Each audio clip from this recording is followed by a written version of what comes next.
place de campagnes de sensibilisation auprès de nos élèves et de leurs familles faisait déjà partie de notre quotidien. Tri sélectif, dont Mia est une ardente participante, respect de la propreté de notre environnement, étaient des actions qui étaient déjà engagées au sein de l'école depuis plusieurs années. Le projet que nous allons vous présenter aujourd'hui émane d'une rencontre, une belle rencontre, avec une association courneuvienne et une proposition d'une maman d'élève qui nous a parlé de cette association et proposé de mener une action de prévention. Qui nous protège, c'est d'abord 3 infirmières du SAMU pédiatrique qui sont présentes aujourd'hui et qui tiennent un stand lors de cette rencontre. Et ces infirmières cherchaient une école volontaire pour sensibiliser les enfants dès le plus jeune âge au risque des accidents de la vie courante. Cette proposition a immédiatement intéressé l'équipe enseignante et toutes les classes se sont impliquées de la toute petite section à la grande section. Ce projet a été travaillé dans un premier temps en amont lors des réunions de concertation REP+, et avec les collègues et les infirmières. Nous avons d'abord identifié et listé quels étaient les risques d'accidents les plus fréquents qu'on pouvait rencontrer dans une école maternelle. Outre les chutes, chocs, coupures, brûlures, nous avons très rapidement évoqué le problème de la cour de récréation et de ces fameux trésors que nos élèves ramassent au quotidien. Des sacs plastiques, des morceaux de verre, des petits cailloux, des déchets en tout genre, sans être conscients, bien entendu pour eux, des dangers encourus. L'ingestion de ces petits objets ou l'introduction d'objets avec des idées parfois très spéciales, s'introduire un petit caillou dans le nez, dans les oreilles, sont notamment chez les plus jeunes des idées très fréquentes. Donc ces temps de concertation nous ont également permis la mise en commun d'idées afin de construire des ateliers pédagogiques adaptés à des enfants d'école maternelle.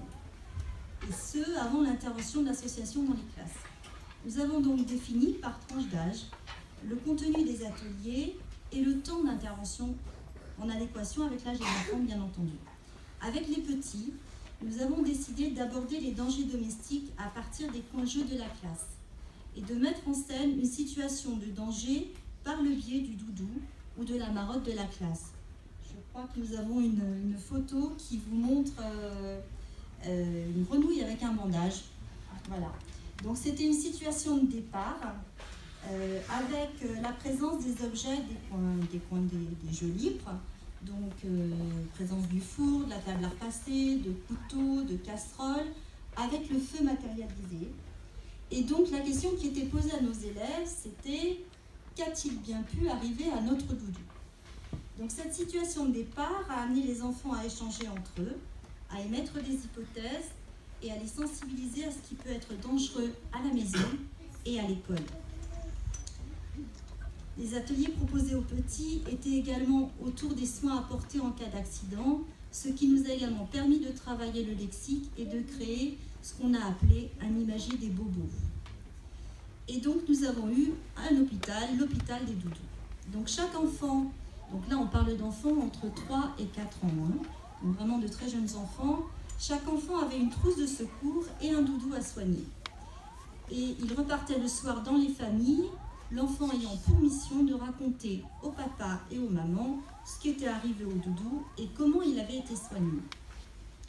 Outre l'intérêt pédagogique de cette situation, il s'agissait pour nous de sensibiliser les familles également aux dangers domestiques et de les associer à ce projet. La brochure de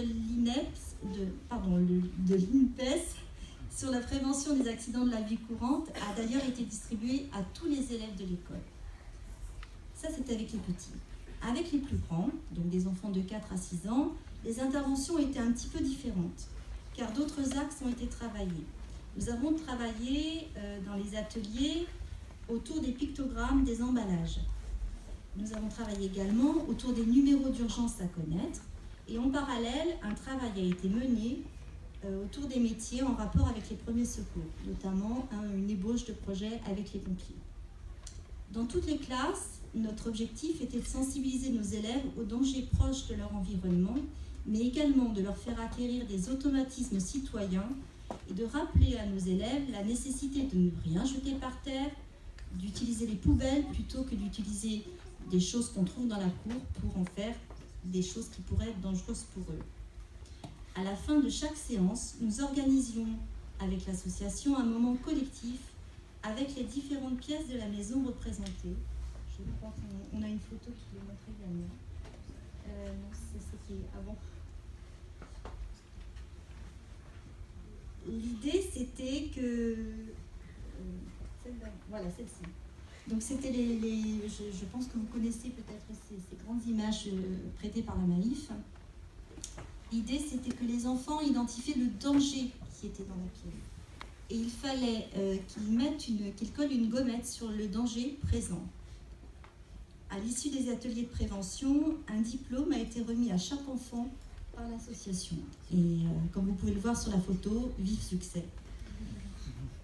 Donc ce projet a également fédéré toute une équipe, de la petite section à la grande section, et ce, tout au long de l'année scolaire. L'école s'est constituée une malle pédagogique. Nous sommes créés différents supports, créés ou achetés. Donc ça allait de comptines autour de la thématique, des albums, des DVD, des jeux de société, des imagiers, des affiches, des flyers avec les numéros d'urgence. Nous avons également constitué une malle aux objets, avec des emballages et des objets réels connus des enfants.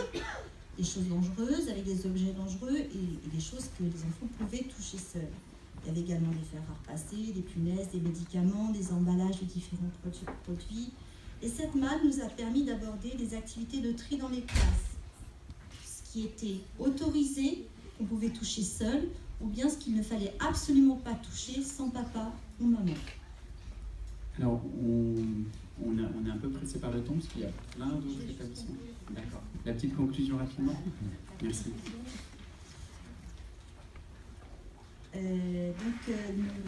Voilà, je vais essayer de faire court parce que je l'avais fait un peu plus long. Donc ce projet a été également accompagné par l'équipe de circonscription de la ville de La Courneuve et nous voulions remercier les infirmières de l'association qui nous protège parce que nos élèves ont eu beaucoup de chance de participer à ce projet. Ce sont des personnels qui travaillaient la nuit, qui arrivaient le matin faire les ateliers dans les classes, tout ça de façon bénévole. Et une exposition de fin d'année scolaire à destination des familles nous a permis d'évaluer les répercussions de ce projet dans les foyers et nous avons eu de la part des parents des retours très positifs. Cette